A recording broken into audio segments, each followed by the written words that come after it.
Hello everyone, আশা করি আপনারা সকলে ভালো আছেন। তো আজকে আমি এই ভিডিওতে আপনাদের দেখাবো আসলে রড ল্যাব টেস্টে আসলে আমাদের মিনিমাম রিকোয়ারমেন্ট যা যা থাকে সেগুলা ফিল আপ করছে কিনা, বা রড টেস্টের রিপোর্ট দেখে আপনারা বুঝতে পারবেন কীভাবে যে আসলে আপনার যে ব্র্যান্ডের রডটা আপনি ঠিক করছেন সেটা আপনার জন্য কতটুকু ইফেক্টেবল হবে। তো আমি কোনো ব্র্যান্ডিং করছি না, জাস্ট আপনাদের বোঝার সুবিধার্থে আমি একটা স্যাম্পল ওয়েট টেস্টের রিপোর্ট নিয়েছি। এটা হচ্ছে আমার 72 গ্রেডের রড। ব্র্যান্ডের নাম আমি উল্লেখ করছি না, জাস্ট আপনারা ভিডিওতে দেখতে পাবেন। এটা হচ্ছে 50W, এটা হচ্ছে 72 গ্রেডের রড। 72 গ্রেডের রড। তো আমাদের এখানে আসছে টেস্টের এই যে নমিনাল ডায়া। হ্যাঁ, আমাদের এই যে কত মিলি রড, মানে টেস্ট করার সময় আমাদের 1 মিটার করে 3টা করে রডের স্যাম্পল নেওয়া হয়। এটা হচ্ছে, আর ব্যান্ড টেস্টের জন্য আরও 3টা করে। মোট আমরা বুয়েটের রড জমা দিতে গেলে তো সেখানে আমরা 6 পিস করে 1 মিটার করে রড জমা দেব।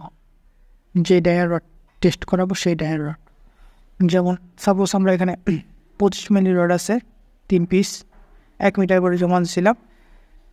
এটা নমিনাল ডায়া 25 মিলি। এরপর এটা অ্যাকচুয়াল ডায়া আছে, অ্যাকচুয়াল ডায়া কত আছে সেটা এখানে দেওয়া আছে যে 25 মিলি। সেটা একটু সামথিং এরকম, মানে একটু ছোটো বড়ো হয় না এরকম। তারপর হচ্ছে actual unit wait, actual unit wait এখানে দেওয়া আছে। এরপরে এটার অ্যাভারেজ করার পর অ্যাভারেজ ইউনিট ওয়েট আছে। তারপরে এখানে আছে হলো ইনটু লোড। তারপরে এটা আছে ইল ডিস্টেন্স। হ্যাঁ, ইল ডিস্টেন্স এটার জন্য গুরুত্বপূর্ণ বিষয়। আর একটা হচ্ছে আলটিমেট স্ট্রেংথ। তো আমাদের এখানে আমি আপনাদের এই যে এখানে দেখতে পাচ্ছেন যে মিনিমাম স্ট্যান্ডার্ড রিকোয়ার, যে মিনিমাম কতটুকু হইলে আমার স্ট্যান্ডার্ড। যদি আমাদের 50 গ্রেডের রড হয়, মানে 500W বা 72 গ্রেডের রড হয়, সেক্ষেত্রে আমাদের ইল ডিস্টেন্স থাকতে হবে 50, আর আলটিমেট স্ট্রেন্থ থাকতে হবে হলো ইল ডিস্টেন্স থাকতে হবে হলো 500, আর 550 থাকতে হবে আলটিমেট স্ট্রেন্থ, মানে 500 আর 550 থাকতে হবে। তো আমাদের এই জায়গায় যদি 25 mm ডায়ার রড, তো সেইখানে আমাদের হিল ডিস্টেন্স 500 থাকতে বলছে। তো আমাদের 500-র চেয়ে বেশি আছে, মানে আমাদের ঠিক আছে এটা। আর আলটিমেট ডিস্টেন্স তো বলছে 550, তো সেক্ষেত্রে আমাদের 690-এর মতো আছে, তো এটাও ঠিক আছে।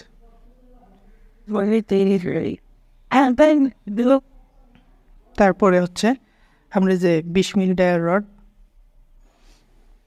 আর এগুলো ওই যে অ্যাকচুয়াল ডায়া দেওয়া আছে, ইউনিট ওয়েট দেওয়া আছে, আর অ্যাভারেজ করা হয়েছে, ইল্ড লোড দেওয়া আছে। তো সেক্ষেত্রে এটাই আমাদের 500 থাকার কথা, তো আমাদের অলরেডি 500-র চেয়ে বেশি আছে। এই 16 mm ডায়ার রড, সেটারও 500-র থেকে বেশি আছে। হিল ডিস্টেন্স এটারও 12 mm 500-র থেকে বেশি আছে, মানে এটাও ঠিক আছে। 10 মিলি রড, এটাও 500-র থেকে বেশি আছে, এটাও ঠিক আছে। আর এগুলো আলটিমেট স্ট্রেংথ বলছেন 550, তো 550-এর সাথে বেশি আছে। আপনারা দেখতে পাচ্ছেন 700, 600, 600 প্লাস এরকম আছে। তাহলে আমাদের ইন ডিস্টেন্স আর আলটিমেট স্ট্রেংথ ঠিক আছে।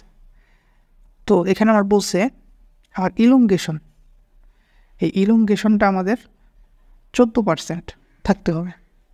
তো আমাদের এখানে এই যে এখানে আছে আমাদের ইলংগেশন, আমাদের ইলংগেশন 14 থাকতে হবে। আমাদের 14-র চেয়ে ওভার আছে, মানে ঠিক আছে। এই যে এটাও মিনিমাম 14 আছে, এটাও ঠিক আছে। এটা একটু কম আছে, বাট মোটামুটি চলে। এটা 13 আছে। হ্যাঁ, তারপরে হচ্ছে মানে অ্যাভারেজ ইলংগেশন এখানে দাঁড়িয়েছে 19 আছে, 16 আছে, এগুলো ঠিক আছে। এগুলো অ্যাভারেজে 13 আছে, মোটামুটি ঠিক আছে, কাছাকাছি, মানে 14-র কাছাকাছি। আর ব্যান্ড টেস্টে 90% হতে হয়। তো আমার ব্যান্ড টেস্টে এখানে স্যাটিসফ্যাক্টরি লেখাচ্ছে, যেগুলো ব্যান্ড টেস্টে ঠিক আছে। তাই আমরা বলতে পারি যে আমাদের এই রডটা যে টেস্ট করতে দেওয়া হয়েছে আমাদের 500W। তো এই 500W অথবা 72 গ্রেডের রড। তো আমরা যেই রডটা টেস্টে দিছি এটা টেস্ট পাস করছে, তো এই রডটা ঠিক আছে, আমরা এই রডটা ইউজ করতে পারি। তারপরে আমি আপনাদের এই ভিডিওতে আবার দেখাবো, এটা 72 গ্রেডের রড দেখাইলাম।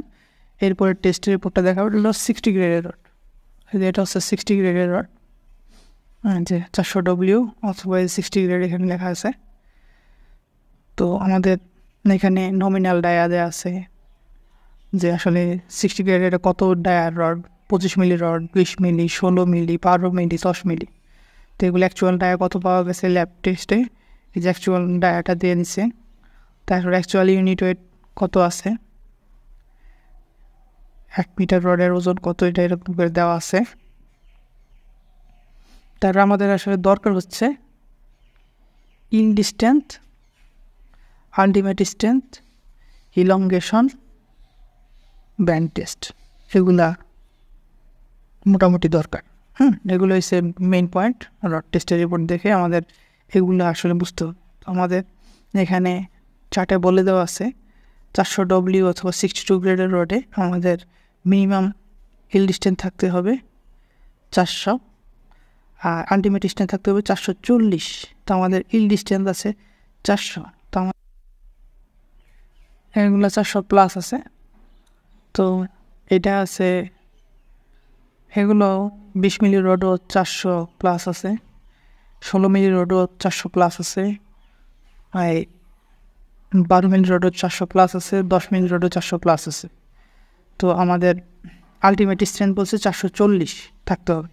তো আমাদের 440-এর চেয়ে সবগুলাই বেশি আছে, তো আমার এই দুইটাই পাস করছে। তারপরে আমাদের ইলংগেশন বলছে 14%, আমাদের এগুলা 14%-এর চেয়ে বেশি আছে, তো আমাদের ইলংগেশনও ঠিক আছে। আর স্যাটিসফ্যাকশন ব্যান্ড টেস্টে আমাদের 90 ডিগ্রি বলা থাকে, তো আমাদের এখানে সব স্যাটিসফ্যাক্টরি। মানে হচ্ছে আমাদের এই 60 গ্রেডের রড, 60 গ্রেডের রড সেটারও ল্যাব টেস্টের উপর ঠিক আছে, তাহলে আমরা এই রডটা ইউজ করতে পারি। যদি এগুলার চেয়ে মানে স্ট্যান্ডার্ড রিকোয়ারমেন্টের চেয়ে যদি কম হয়, তো সেই ক্ষেত্রে আমরা বলবো ওই রডগুলো ইউজ করবেন। তা আমাদের এই যে এখানে আমি আপনাদের এখানে যে মানে স্ট্যান্ডার্ড রিকোয়ারমেন্টগুলো এই যে জায়গায় দেওয়া আছে, তো এগুলো দেখে আপনারা বুঝতে পারবেন আসলে স্ট্যান্ডার্ড ভ্যালু কত, আমাদের ল্যাব টেস্ট রিপোর্টে কত আসে। তো আশা করি এই ভিডিও দেখে আপনারা বুঝতে পারবেন যে আসলে আমরা যে রডগুলো ইউজ করতেছি এগুলো ল্যাব টেস্ট রিপোর্টে আসলে এগুলো পাস আছে কিনা, বা টেস্ট করতে পরে আপনারা ওই রেজাল্ট অনুযায়ী আপনি বুঝতে পারবেন। এতক্ষণ ভিডিওটা দেখার জন্য আপনাদের ধন্যবাদ। যদি ভিডিওটা দেখে আপনাদের কোনো উপকৃত হয়, তো অবশ্যই আমার চ্যানেলটা সাবস্ক্রাইব করবেন। আর কোনো কিছু জানার থাকলে আপনারা কমেন্টে কমেন্ট করবেন। ধন্যবাদ সবাইকে।